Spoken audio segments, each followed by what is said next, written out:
Le repos et la quiétude des cadavres de la morgue de l'hôpital de district de Nioubel fortement troublés cet après-midi. En effet, il s'en est fallu de peu pour que la morgue de cet hôpital, situé dans le 2e arrondissement de la ville de Douala, parte totalement en fumée. Conséquence d'un incendie qui s'est déclaré ici peu après-midi. Dans le bureau du major, pour intervenir par rapport à un corps GC à l'intérieur, justement, à peine quelques secondes de dialogue, on a vu la fumée a jailli dans le bureau. On se pose la question, mais là, cette fumée sort où? Dès que je sors le premier, je lance la mort, je vois que la mort est envahie. J'en suis dit au major que tu vois que la mort est en train de prendre feu. C'est où nous tous nous sortons, on a visé le directeur, on s'est joint les sapeurs-pompiers, les autorités, et puis les gars des quartiers sont aussi venus. Ils ont fait les efforts de faire peut-être la moitié du travail avant que les sapeurs n'arrivent. C'est comme ça que nous ne pouvons dire que c'est un courant ou bien c'est quoi qui a le feu. C'est par rapport aux enquêtes qu'on va savoir vraiment où le feu vient. Parce que dans le bureau de major où j'étais, on a seulement vu la fumée entrer. Quand on s'en conscient que la toiture avait pris feu. Si le pire a pu être évité, c'est tout d'abord grâce à la contribution des jeunes du quartier qui se sont mobilisés dans l'optique de venir à bout des flammes.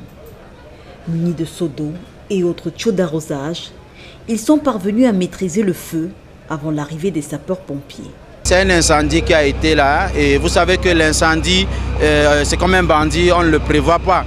Mais grâce à Dieu, je pense qu'on a pu, le pire, on a pu retenir cela et c'est un bravo comme ça aux gars du quartier, hein, d'abord qui sont mobilisés, qui ont essayé d'éteindre déjà le feu avant même que les pompiers arrivent aussi rapidement. Parce qu'il ne faut pas dire que les pompiers ne sont pas arrivés. Ils sont arrivés, mais les gars du quartier avaient déjà fait la moitié du travail.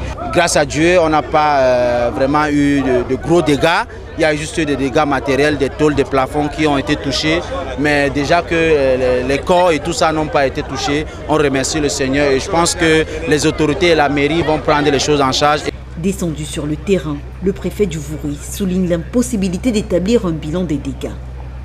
S'il est encore très tôt pour se prêter à cet exercice, Benjamin Boutou salue tout de même la mobilisation des jeunes qui aura empêché au feu de prendre des proportions plus graves. À l'heure actuelle, on ne peut pas faire un bilan, donc je suis venu constater moi-même, mais les dégâts ne sont pas importants parce que Dieu merci, les jeunes du quartier nous ont aidés dans un premier temps à maîtriser l'incendie et les sapeurs-pompiers sont arrivés, donc ils sont en train de faire le boulot. Je crois qu'après ça, nous allons faire une évaluation et on prendra les décisions qui s'imposent. Au moment où nous quittons la scène, les sapeurs-pompiers s'activent toujours à éteindre les dernières braises.